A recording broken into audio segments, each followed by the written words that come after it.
एक महिला को, निर्भया को, जब वो बस में अपने साथी के साथ जाती है, उसका रेप किया जाता है और उसे इतना प्रताड़ित किया जाता है कि उसकी इंटेस्टाइन तक बाहर आ जाती है। उसमें एक माइनर भी था। जब ये इन अक्यूज को पूछा जाता है तो जो सबसे सीनियर जो रेपिस्ट था वो कहता है कि अगर वो अपने दोस्त के साथ रात को 11 बजे बस में घूम सकती है, उसके साथ हंस बोल सकती है, वो उसे छू सकता है, तो मैं भी उसे छू सकता हूँ। ये है पितृसत्ता। ये वो मानसिकता है जो इस समाज में बचपन से लेके बुढ़ापे तक हर एक इंसान के अंदर भरी जाती है। उन्हें ये सिखाया जाता है कि आप एक पावर होल्ड करते हैं क्योंकि आप एक मेल हैं, आप एक पुरुष हैं। बहुत प्रोग्रेसिव बातें करने वाले लोग तक चलते चलते इतनी गंदी गंदी गालियां बकेंगे जो हाईली मिसोजिनिस्ट गालियां होंगी और वो खुद को सेंसिटाइज कहते हैं। ये सिर्फ समाज की बात नहीं है, जेएनयू भी एक इसका हिस्सा है और हम अपने आसपास ऐसे लोगों को पाते हैं। वॉर्स में रेप को एज अ टूल यूज किया जाता है, चाहे वो भारत हो या भारत के बाहर। आज फिलिस्तीन में भी रेप को एज अ टूल यूज किया जा रहा है। इजराइल की आर्मी वहाँ के पुरुषों के साथ, महिलाओं के साथ रेप कर रही है। जब महिलाएं अपने हकों की बात करती है, जब रिसोर्सेज की बात करती हैं, तब उनको दबाने के लिए, उनको डिस्क्रिमिनेट करने के लिए रेप को यूज किया जाता है। इस समाज में रेप को जस्टिफाई किया जाता है। जो लोग रेप करते हैं उनको माला पहना दिया जाता है, उनको लोग संस्कारी कहते हैं। इस देश के संस्कार यही है। एक आदर्श नारी का टैबू बना दिया गया है। जो महिलाएं छोटी बाल रखेंगी, जो स्कर्ट पहनेंगी, जो नकाब नहीं करेंगी, वो आदर्श महिला के टैबू में नहीं आती। उनकी स्लट शेमिंग की जाएगी। जब वो अपने सेक्सुअलिटी को परफॉर्म करेंगी, जब अपने सेक्सुअलिटी को अपने तरीके से परफॉर्म करना चाहेंगी, तो उनको स्लट कहा जाएगा। उनका कैरेक्टर असैसिनेशन किया जाएगा। और ये सिर्फ जो पेट्रियार्की है उसको पुरुष नहीं ढो रहा है, उसको समाज का हर तबका, हर हिस्सा, हर जेंडर ढो रहा है। पेट्रियार्की कौन सिखाता है? हमारे घर में हमारी माएं सिखाती हैं कि पेट्रियार्की को आगे कैसे बढ़ाया जाए, कैसे हम एक आदर्श बहू बने। हमें ये नहीं सिखाया जा रहा है कि हम कैसे एक आदर्श बेटी बने। हमें ये नहीं सिखाया जा रहा है कि हम कैसे समाज के लिए काम करेंगे। हमें ये सिखाया जाता है कि 7 बज गए तो घर में बंद हो जाओ। किसी लड़के से बात नहीं करना। अगर किसी लड़के के साथ दिख गई, मतलब यही होता है कि आपका उसके साथ रिलेशनशिप है। आप उसके भाई, दोस्त कुछ नहीं हो सकते। इस समाज में जब महिलाएं अपने रिसोर्सेज की बात करती हैं, तब उन्हें दबाया जाता है।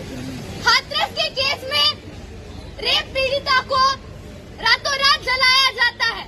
उसके फैमिली को उसका अंतिम संस्कार करने तक की परमिशन नहीं मिलती है। वो लोग आज भी अपना जीवन कैद में जी रहे हैं। पहले की सरकारों ने, पहले के समाज ने भी इस पितृसत्ता को ढोया है और आज की सरकार तो मतलब हद हो चुकी है। मालाएं भी पहनाएंगे, जो रेसलर्स प्रोटेस्ट करेंगे, उनको जब मेडल मिलता है तब आएंगे कि हमारी बेटियां देश का नाम रोशन कर रही हैं। अब जब बेटियां प्रोटेस्ट करने बैठेंगी, उनको रोड से घसीटेंगे। ये इस देश की न्याय व्यवस्था का हाल है।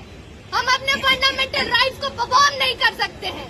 हम हक मांगेंगे, हमें जेल में भेज देंगे और राम रहीम जैसे रेप अक्यूज को पैरोल पे 20-20 दिन के लिए छोड़ देंगे। इसे कहते हैं आज का न्याय। ये सरकार जो है रेप को जस्टिफाई कर रही है, दिखा रही है कि हम आपको किसी भी हद तक दबा सकते हैं कि आपकी आवाज न उठे। लेकिन एक गाने की 2 लाइनें हैं कि महिलाएं अब उठी नहीं तो जुल्म बढ़ता जाएगा, जुल्म करने वाला सीना जोर बढ़ता जाएगा। तो जरूरत है कि हम यहाँ से उठे। हमें कोई और स्पेस नहीं देगा, हम स्पेस को छीनेंगे। जिस आजादी की बात हम करते हैं वो आजादी हम खुद लेंगे। हमें इकट्ठा होने की जरूरत है। आर्जिकर का जब रेप होता है तो लोग इकट्ठे होते हैं। ये बहुत खुशी की बात है कि लोगों में आज भी आंदोलन जगा हुआ है, लेकिन वही किसी माइनॉरिटी की महिला का रेप होता है तो हम एक सन्नाटा देखते हैं। एक दलित महिला का जब रेप करके उसे मल खिलाया जाता है तब हम सन्नाटा देखते हैं। इस सन्नाटे पे बोलने की जरूरत है, इस सन्नाटे को खत्म करने की जरूरत है। हम देखते हैं हमारे कैंपस में जब एक सर्वाइवर गेट बंद करके बैठती है, हमारी प्यारी महिला वीसी आके हमें धमकाती है कि आपको यहाँ से उठ जाना चाहिए वरना हम आपका करियर खत्म कर देंगे। मैडम जी, हम अपने करियर के लिए अपने गांव देहात से यहाँ लड़ के आए हैं तो आपसे भी लड़ लेंगे। बिल्कुल बिल्कुल। और अगर आप हमें ये समझती है कि आप हमें दबा देंगी तो आप गलत हैं, क्योंकि जहाँ से आप पढ़ रही हैं हम भी वहीं से पढ़ रहे हैं।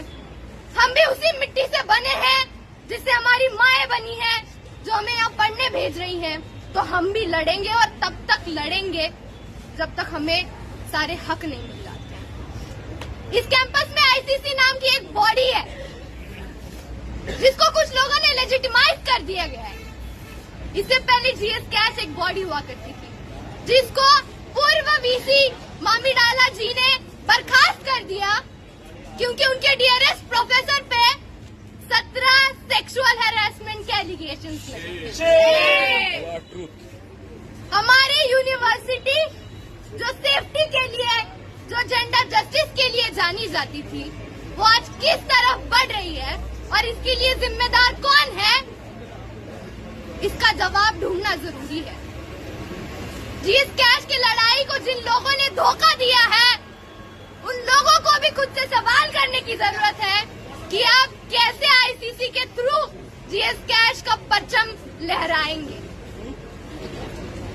मैं आखिर में यही कहना चाहूंगी कि इस देश में जितने भी जुल्म है, हर जुल्म के खिलाफ, चाहे वो माइनॉरिटी हो, चाहे वो दलित हो, चाहे वो आदिवासी हो, चाहे वो महिला हो, चाहे वो डिसेबल्ड पर्सन हो, चाहे वो क्वीर पर्सन हो, चाहे वो ट्रांसजेंडर पर्सन हो, हम सब के ऊपर जब जुल्म होता है तो हमारा काम है कि हम एक दूसरे के संघर्ष में आए, एक दूसरे का साथ दें, क्योंकि जंग मिलके ही जीती जा सकती है।